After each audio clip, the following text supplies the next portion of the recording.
Graças a Deus. A graça e a paz do nosso Senhor Jesus Cristo, irmãos. Amém?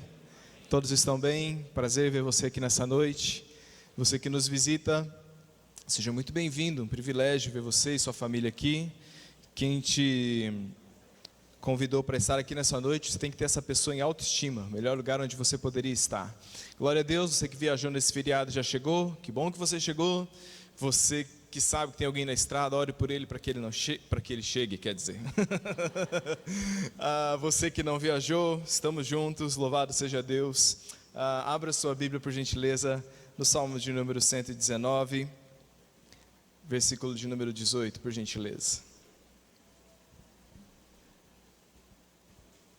Somente um versículo da palavra do Senhor. Salmo de número 119, versículo de número 18. Compartilhar algumas coisas que Deus colocou no meu coração com você essa noite. Salmo de número 119, versículo 18. Os irmãos que acharam, digam amém. A palavra do Senhor diz assim: abre os meus olhos para que eu contemple as maravilhas da tua lei. Uma vez mais, abre os meus olhos para que eu contemple as maravilhas da tua lei. Minha palavra hoje se chama abra os teus olhos. Vamos orar, irmãos? Senhor Jesus, muito obrigado por estarmos aqui. Te louvamos, te agradecemos. Te peço agora que o teu Espírito tome conta desse lugar, como já o tem feito até esse momento. E que teu nome seja exaltado, Senhor, aleluia, seja glorificado através da tua palavra, porque ela é suficiente em si mesma. Eu me coloco na tua presença junto com os meus irmãos, no desejo, na vontade de te ouvir, e se te ouvirmos, que possamos te obedecer, te amar. Esta é a minha oração em nome de Jesus, amém e amém. Só antes de eu entrar aqui na palavra propriamente, hoje culto das mãos cheias, segundo domingo, e eu quero louvar a Deus por você que tem ofertado ao longo desses anos, por todo esse tempo. Hoje, graças a Deus, a nossa igreja consegue prestar assistência a muitas famílias que às vezes passam necessidade, e nós conseguimos ali suprir. Tudo que é levantado no Mãos Cheias é colocado ali para que nós possamos preparar as cestas básicas. O que é o Mãos Cheias? Essa parte assistencial da igreja que nós fazemos através com a comida, aquilo que a palavra do Senhor diz: tive fome e não me deste de comer. E graças a Deus, todos aqueles que chegam a nós e que têm fome, nós temos podido dar de comer, e você faz parte dessa obra, desse ministério. Glória a Deus pela sua vida. Proponho a você que tem ofertado a toda essa igreja uma salva de palmas. Glórias a Deus mesmo. Louvado seja o Senhor Jesus. Continue sempre ofertando naquilo que você pode, na sua liberalidade. Meus irmãos, segundo esse texto do Salmo 119, versículo 18, o salmista está dizendo que existem momentos na vida em que a gente precisa abrir os nossos olhos, porque é bem provável que coisas boas, coisas maravilhosas estejam acontecendo ao nosso redor e a gente não consiga enxergar. Pode ser que coisas incríveis, coisas boas estejam acontecendo perto de nós e a gente simplesmente não consegue ver. É por isso que Deus tem que abrir os nossos olhos. Eu queria começar a palavra de hoje à noite contando para você uma história. Essa é uma história verídica, uma história que foi contada por um homem chamado Russell Cowell. Em 1843, ele colocou essa história num pequeno livreto, e depois que ele escreveu essa história nesse livreto, uma história verdadeira, ele passou anos e anos pelos Estados Unidos contando essa mesma história noite após noite, de tão fantástica que ela era. E essa é uma história que ele conta no seu livreto, de quando ele estava fazendo uma viagem no Oriente Médio, e numa dessas noites, que eles estavam ali sentados num acampamento, à volta da fogueira, o seu guia árabe então contou para ele uma história famosa, verídica e muito famosa daquela região. E ele contou a respeito da história de um fazendeiro que morava na África, e o nome desse fazendeiro era Ali Hadif, e essa história aconteceu nos anos 1800. E esse fazendeiro, ele tinha uma propriedade de terra, e ele tinha ali uma pequena cabana, ele tinha ali a sua esposa, a sua filha, mas tudo para ele era com muita luta, com muita labuta. Não lhe tinha falta necessariamente de nada, mas estavam ali sempre na pobreza, sempre na batalha, sempre lutando dia após dia para que pudesse ter ali o pão de cada dia, sempre comendo do suor do seu rosto, sempre na labuta, sempre na batalha. E um dia, quando ele estava ali, passou por ali um homem que disse para ele assim: rapaz, você devia ir embora para a Índia, porque na Índia descobriram que há lá várias minas de diamantes, e o pessoal está dizendo que lá na Índia é possível você chegar num lugar chamado Vale da Lua, que fica entre duas colinas, há um riacho ali no meio, e você pode chegar naquele riacho e simplesmente pegar diamantes com as suas próprias mãos. Você ia ficar extraordinariamente, assombrosamente rico. E aquele homem foi embora. Mas a ideia ficou na mente, ficou na cabeça daquele fazendeiro, e ele voltou ali para a sua labuta, voltou ali para o seu trabalho, tudo com muita dificuldade, e aquela ideia foi crescendo, ele dizendo, puxa, eu tenho que ralar de sol a sol, tudo com muita dificuldade sempre, sendo que era só eu ir lá na Índia e pegar um diamante e eu ficaria assombrosamente rico. E um dia aquela ideia tomou proporções tão grandes na cabeça dele que ele decidiu vender a sua propriedade. Ele vendeu a sua propriedade, pegou o dinheiro que ele conseguiu, colocou a sua esposa e a sua filha num lugar e disse assim, olha, vocês fiquem aqui até eu voltar, porque quando eu voltar eu vou estar muito rico e aí a gente vai viver como reis. Pegou o seu dinheiro, foi embora para a Índia. Chegando na Índia, ele começou a procurar por aquele vale, por aquele riacho, começou a procurar por aqueles lugares, pelos diamantes, procurou, e não encontrou. E por fim ele acabou gastando todo o seu dinheiro sem encontrar diamante algum. A história conta que ele foi parar na Espanha procurando os diamantes, e ali no auge do seu desespero, ele escreve então uma carta de despedida, e naquela carta de despedida ele chega a dizer, não há diamantes em lugar nenhum. E ele então pulou num rio muito caudaloso, muito violento, tirou sua própria vida. O homem que comprou a sua terra, a sua fazenda, foi lá e pegou aquele mesmo boi que o homem tinha, pegou o mesmo arado que ele tinha, começou a arar e trabalhar sobre a mesma terra, onde havia a mesma cabana. E um dia ele estava ali arando aquela terra com dificuldade, e ele começou a ver que era muito difícil passar o arado, porque tinha umas rochas muito escuras e que atrapalhavam demais o trabalhar daquela terra. E ele começou a reclamar, falou, puxa, essas rochas aqui só me atrapalham. E ele começou a empilhar essas rochas, elas tinham até um reflexo legal, quando a luz do sol batia sobre elas, mas atrapalhava o seu propósito. Ele foi empilhando elas no terreno. Um dia, quando ele trabalhava, ele encontrou uma rocha separada assim, e ele achou que ela era muito bonita, que valia a pena levá-la para casa e colocá-la como enfeite. Ele levou aquela rocha para sua casa, colocou aquela pedra assim como um adorno ali na lareira, onde ele tinha na sua casa.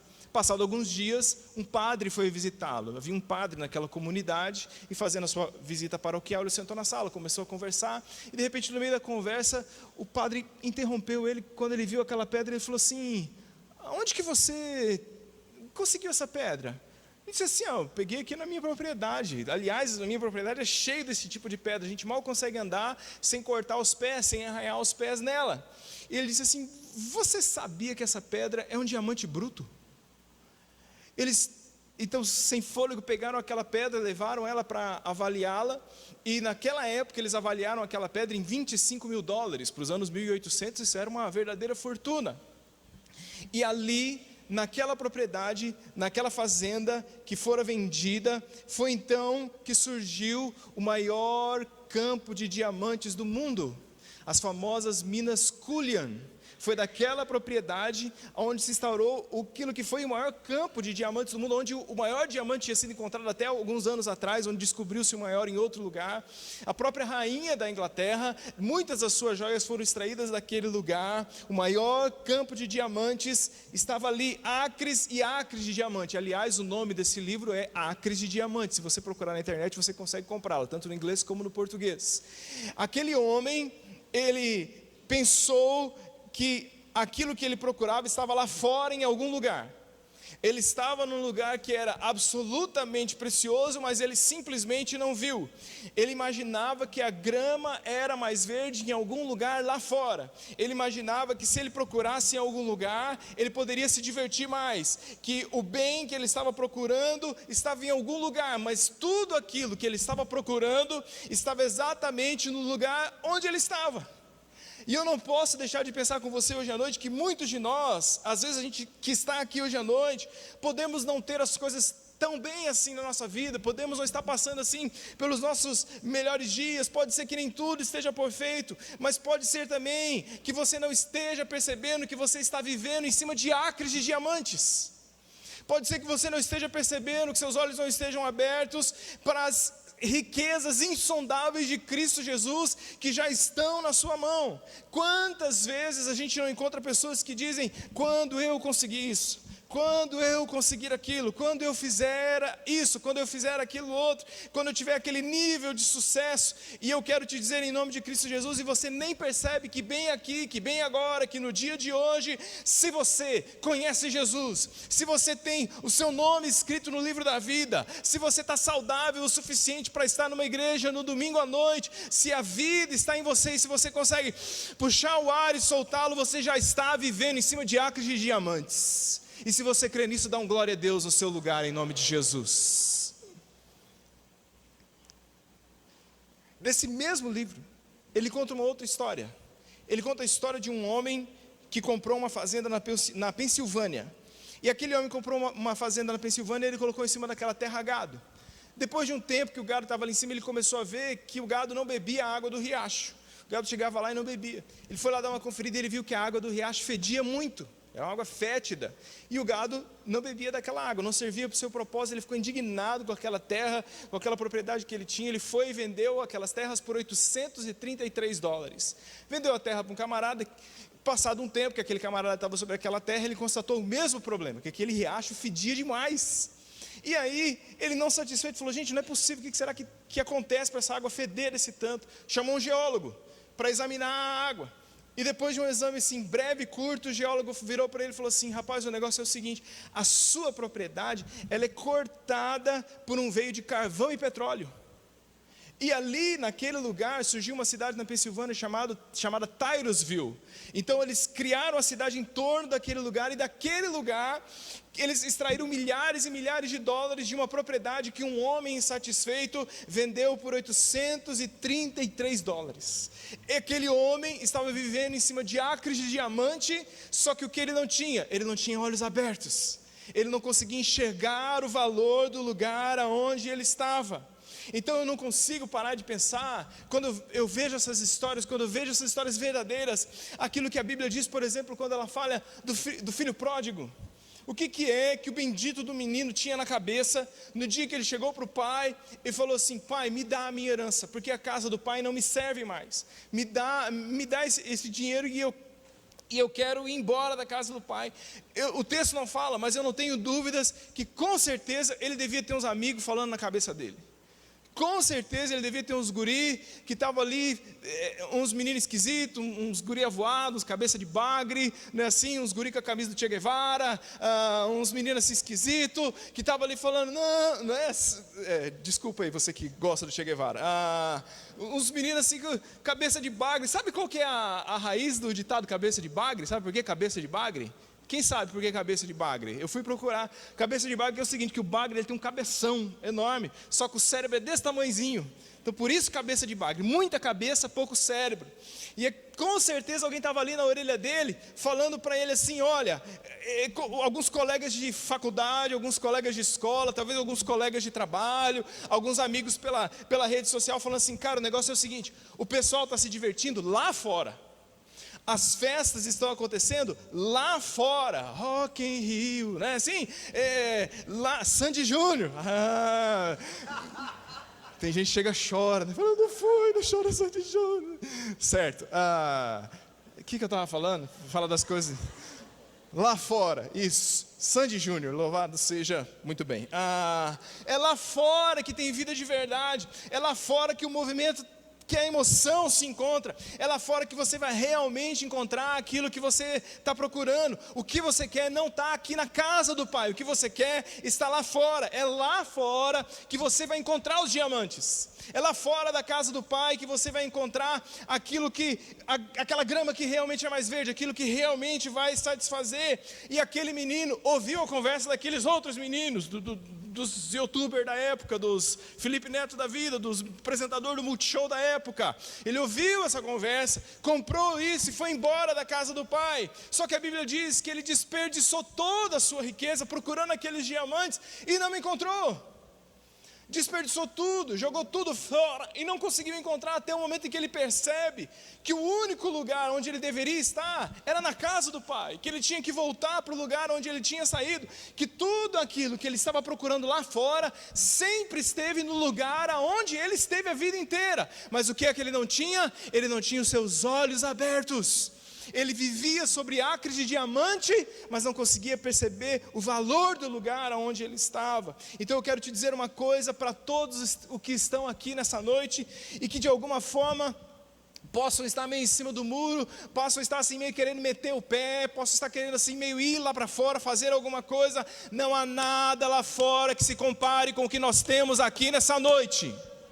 Não há nada que se compare à presença do Senhor Jesus Cristo. Eu não preciso de uma balada, eu não preciso de um baseado, eu não preciso de cocaína, eu não preciso de nenhum tipo de álcool para ficar feliz, eu não preciso disso para me sentir vivo. Por quê? Porque eu estou na presença de Deus, eu estou diante do Senhor, eu já estou vivendo a melhor vida que eu poderia viver, eu já nasci de novo. A Bíblia é para mim, Deus é para mim, a minha vida está num acre de diamantes. Os meus olhos foram abertos. Por isso eu te recomendo nessa noite, se você também acredita nisso, tire 30 segundos nesse lugar nessa noite, erga suas mãos, aplauda o Senhor, louve o nome daquele que tem te dado vida, e vida de verdade. Louve ao Senhor, louve ao Senhor, louve ao Senhor, louve ao Senhor, porque Ele tem te dado, porque a graça te alcançou, porque o Espírito habita em seu coração. Louve ao Senhor.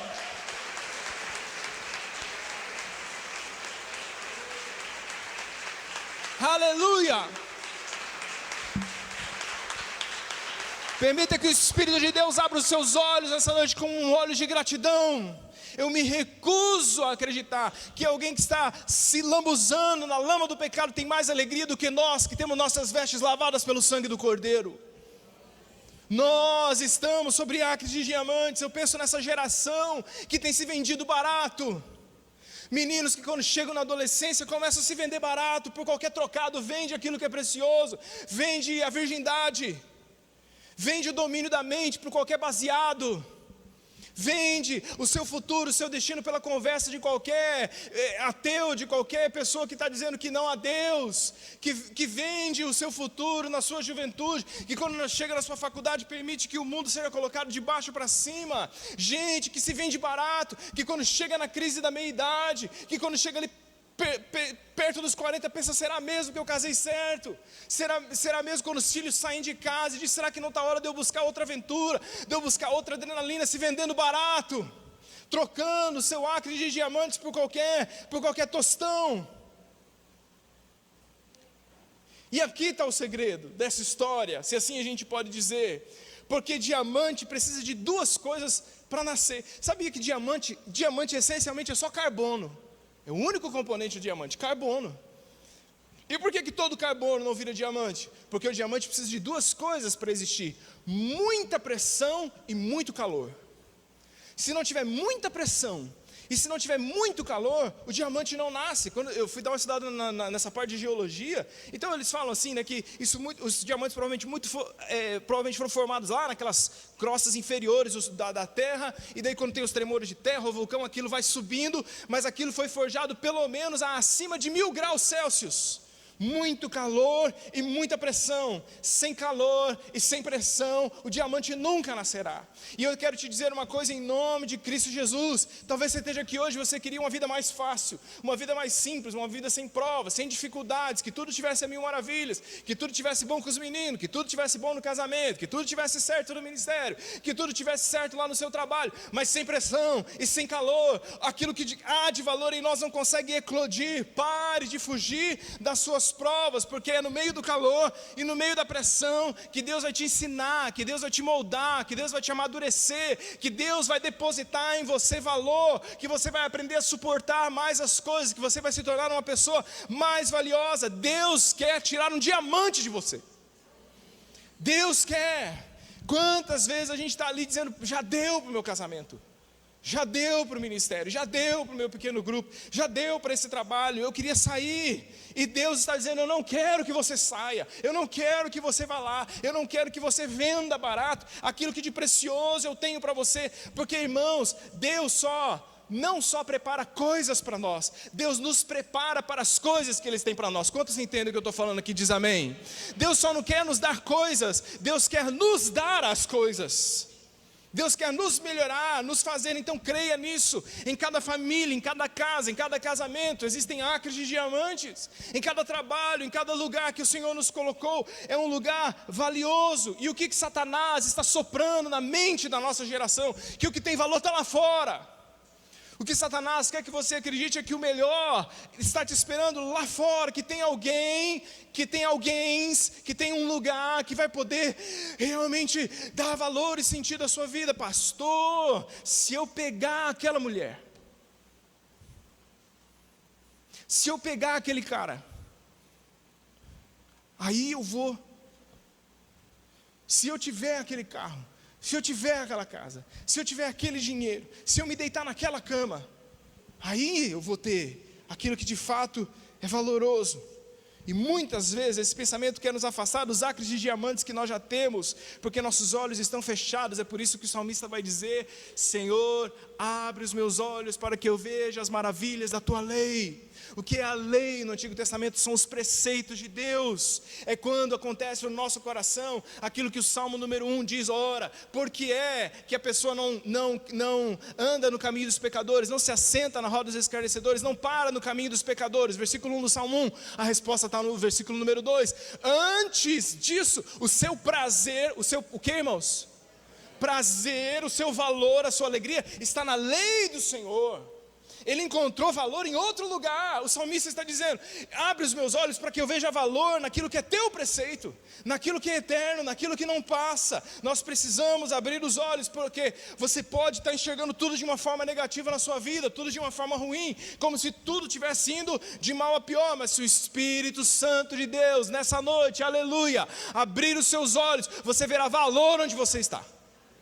Acres de diamantes no lugar onde você está. Pensa na história de Abraão e Ló. No livro de Gênesis, a palavra do Senhor nos diz que Abraão começou a prosperar tanto que Ló gruda no tio. Sempre tem um parente sanguessuga, né? Toda família tem um. Ló gruda em Abraão. Eles começam a partilhar ali o espaço, e o gado dos dois vão crescendo, até que chega um momento que os pastores começam a brigar entre si, entreverar entre si. Chovendo? Chovendo? Tudo bem. Eu grito mais para vocês me ouvirem. E os pastores começam ali a discutir entre si. Ló, como era mais novo, pela tradição, deveria chegar para Abraão e falar assim: Abraão, eu não quero te causar problemas, eu estou pegando as minhas coisas e estou indo para o deserto. Só que Ló não faz isso. Ló dá onde João sem braço, fica esperando. Abraão, que é conciliador, chama Ló, sobe no alto de uma colina e diz assim: Ló, é o seguinte, aqui desse lado, tá vendo? Campos verdes, colinas, ribeiros de água, um lugar bom, excelente para os rebanhos. Desse outro lado, o deserto, calor, pressão. Ló dá uma olhada naquilo, vê aqueles campos verdes. Lá mais ao fundo, muito provavelmente ele viu as luzes de Sodoma e Gomorra, a Las Vegas da época, né? Cidade do pecado da época. O que acontece em Sodoma, fica em Sodoma. Era esse o ditado da época.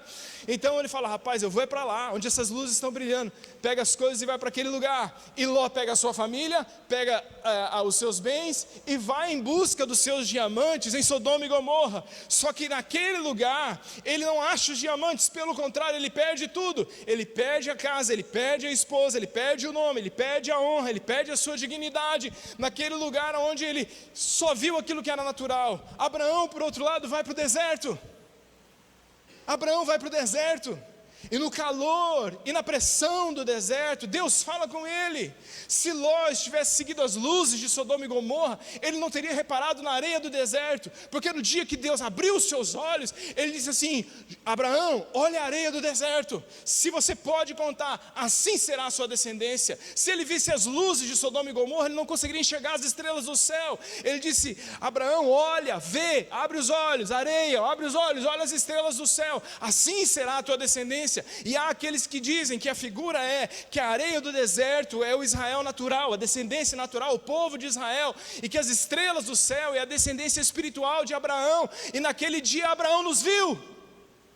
Nós estamos aqui porque um homem teve os seus olhos abertos no calor do deserto, naquele lugar de calor e pressão. Deus fez Abraão ver: você está num acre de diamante, você está no lugar que vale muito. Essa é uma história que conta-se que lá na foz do rio Amazonas, há muitos anos atrás, quando não havia comunicação de rádio entre os barcos, naquela época a comunicação entre os barcos era feita por bandeiras. e há um barco que está longe da costa, ele não consegue chegar na costa, e aqueles homens estão ficando sem água, eles estão sem água, eles estão com sede, a costa está aqui, eles não conseguem se aproximar. Quando eles olham ao longe, há um navio, mais lá à frente, e o capitão diz assim: vai lá, pega as bandeiras e faz um sinal daquilo que nós precisamos. E o marinheiro foi lá, pegou as bandeiras e fez, eu não sei fazer sinal de bandeira, né? Precisamos de água. Quando o cara viu lá ao longe, né, na luneta, respondeu do outro lado, disse assim: jogue o seu balde. Aí ele foi para o capitão e falou assim: os meninos mandaram a gente jogar o balde. Falou: iniciante, né, aspirante, aspira, você não entendeu, manda a mensagem de novo, nós precisamos de água. O aspira foi lá de novo: nós precisamos de água, vamos morrer de sede. Veio a resposta do outro lado: joguem o seu balde. E o barco ia se distanciando cada vez mais deles. Ele falou que é para a gente jogar o balde. Ele falou assim: não tem jeito, não custa tentar. E eles jogaram o balde nas águas do Oceano Atlântico. Quando eles puxaram o balde, foram provar da água que eles precisavam para beber, a água era doce, a água era boa para se beber. E por que que isso acontece? Porque a foz do rio Amazonas, ela é tão poderosa, ela é tão vigorosa. O rio Amazonas joga nos oceanos 20% de toda a água doce do mundo, é só o rio Amazonas. Os estudiosos falam em mais de 215 milhões de litros de água por segundo. Se o rio Amazonas fosse dar 1 litro de água para cada habitante do mundo, levaria, a cada 30 segundos ele poderia reencher os nossos potes. 30 segundos para dar 1 litro de água para cada cidadão do mundo, tá? O Brasil não vai acabar por falta de água, irmãos, diz amém. Não vai. A foz do Rio Iguaçu é tão poderosa, é tão gigantesca, que ele vai empurrando as águas, e a água do rio Amazonas vai se estendendo sob o oceano. Ele vai empurrando a água salgada e vai formando em cima do oceano um rio de água doce. Por isso, quando eles jogaram o seu balde e puxaram, a água era boa.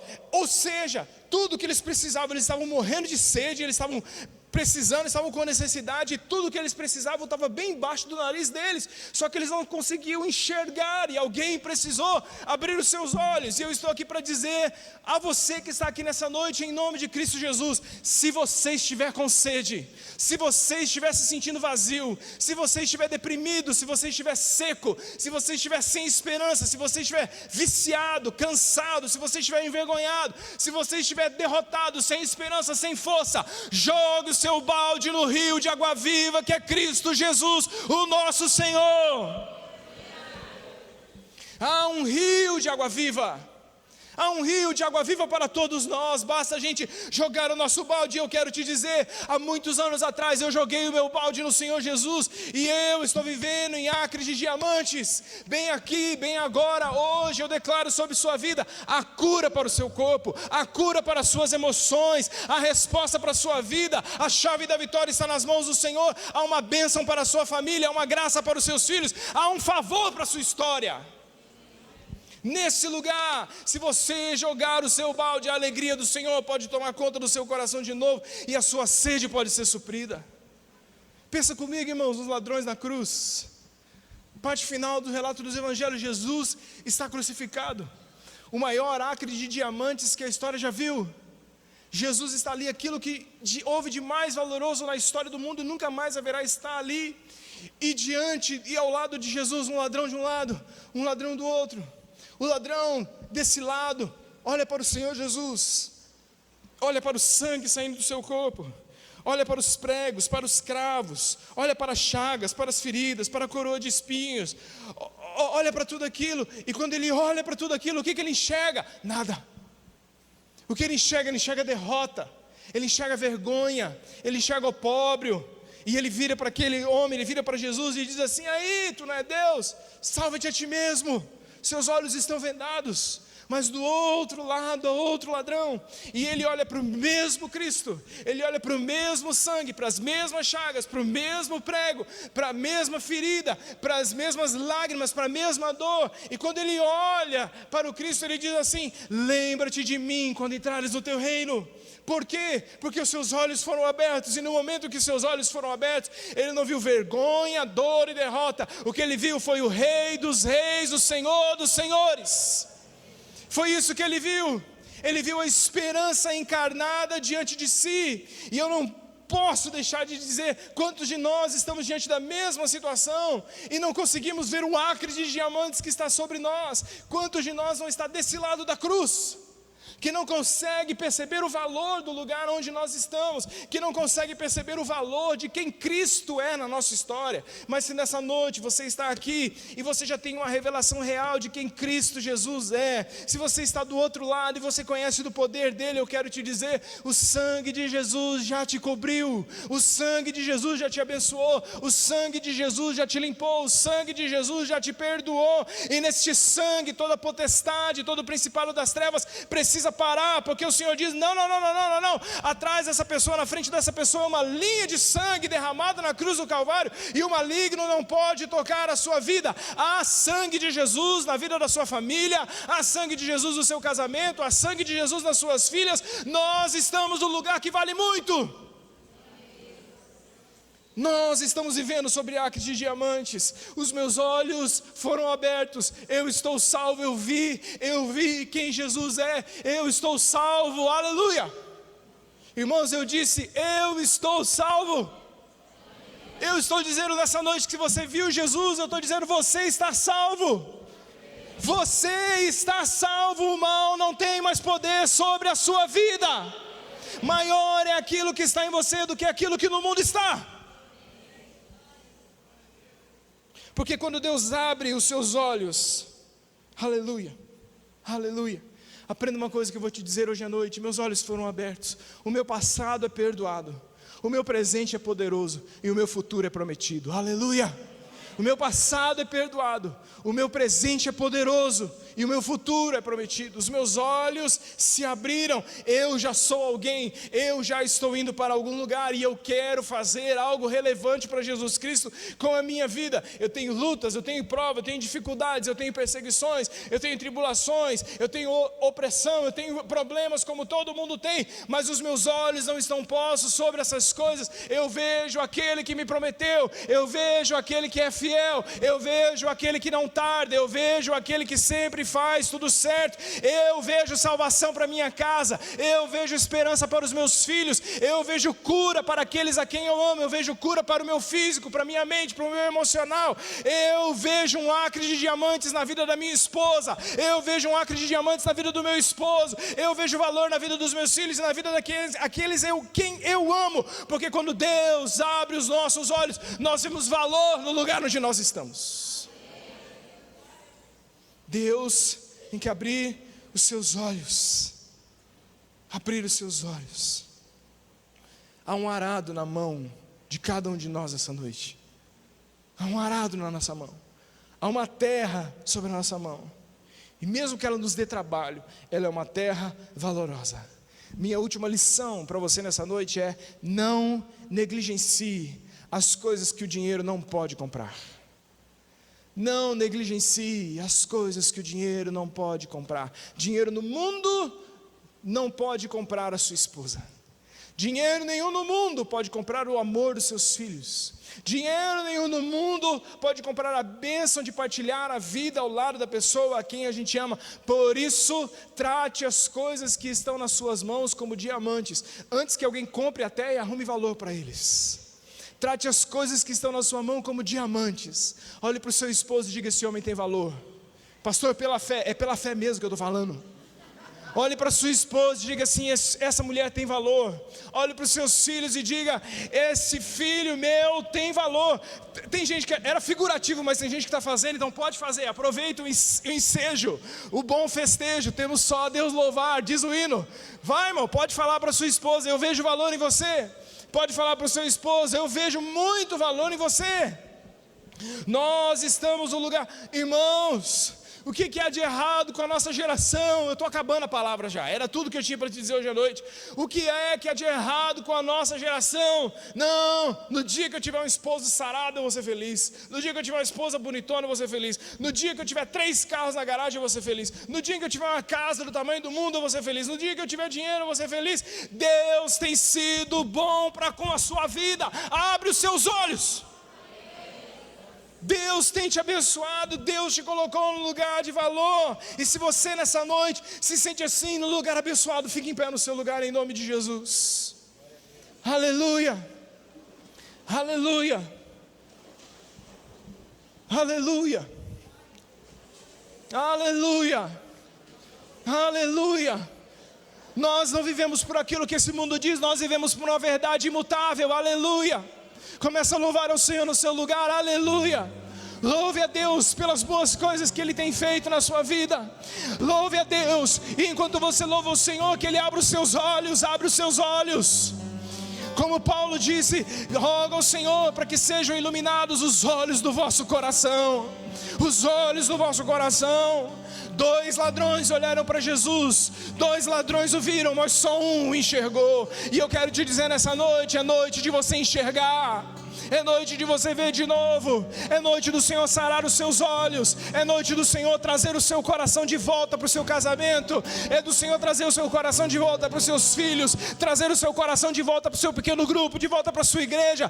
Trazer a sua vida desses laços de morte que o mundo tem dito para você, dizendo: vai em busca de uma aventura. Vai procurar esses diamantes. Os diamantes já estão na sua mão. Louvado seja o nosso Senhor Jesus Cristo, o nosso Deus e Pai, Senhor das luzes, que já nomeou, eu digo, sobre sua vida toda a sorte de bênção espiritual em Cristo Jesus, o nosso Senhor.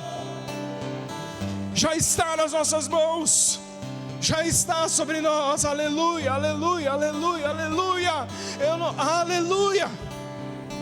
Você já é abençoado, você já é. Nós não podemos andar na sede e na grura daquilo que esse mundo tem dito que nós devemos procurar. O valor já foi dado a nós, aleluia. E eu quero te dizer uma coisa, para a glória do Senhor Jesus Cristo: quando o Senhor abrir os seus olhos, os seus pés vão ser fincados nessa terra, mas a sua mente vai ser colocada no céu, aleluia. Aleluia, pés na terra, cabeça no céu. Nós andamos nesse lugar, mas nós somos estrangeiros, nós somos peregrinos. A minha fonte de alegria e de satisfação não está numa noitada com um homem ou com uma mulher. A minha alegria, a minha satisfação não está em virar quantos copos forem, fumar aquilo que for, ter o dinheiro que for. A minha fonte de satisfação vem de cima, vem de lá. Veio de lá, desce do Pai das luzes, em quem não há sombra de variação ou mudança. Toda boa dádiva, todo dom perfeito, diz Tiago, capítulo 1, versículo de número 17. Então eu te digo uma coisa em nome de Jesus: ainda não é o fim. Há uma trombeta que está para tocar, e no dia que essa trombeta tocar, aleluia, teremos uma revelação do quão valioso é aquilo que Cristo tem para nós. Porque naquele dia, bem sucedido não vai ser a pessoa que morou numa casa grande. Bem sucedido não vai ser o cara que tinha muito dinheiro, que tinha muitos carros. Bem sucedido vai ser aquele que vai subir para se encontrar com o Senhor nos ares. Aleluia. Eu vou.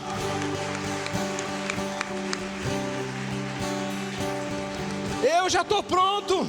Maranata, vem Jesus. A minha esperança desce do céu. Nós vamos entrar juntos por aqueles portões, irmãos. Quantos vão passar os portões celestiais? Digam glória a Deus. Nós vamos entrar na Canaã celestial, na Nova Jerusalém. Nós vamos para aquele lugar.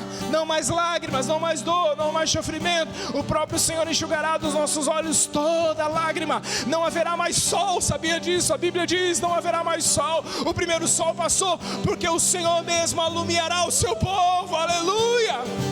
Aleluia, o seu rosto brilha como o sol, diz Apocalipse. Aleluia. Eu não estou aqui hoje à noite à toa. Deus não colocou essa palavra no meu coração à toa. Deus colocou essa palavra em meu coração para que ela chegasse no seu coração, para que o Senhor dissesse: o que você tem é valioso, não jogue isso fora. O que você tem é valioso, não jogue isso fora. Aleluia.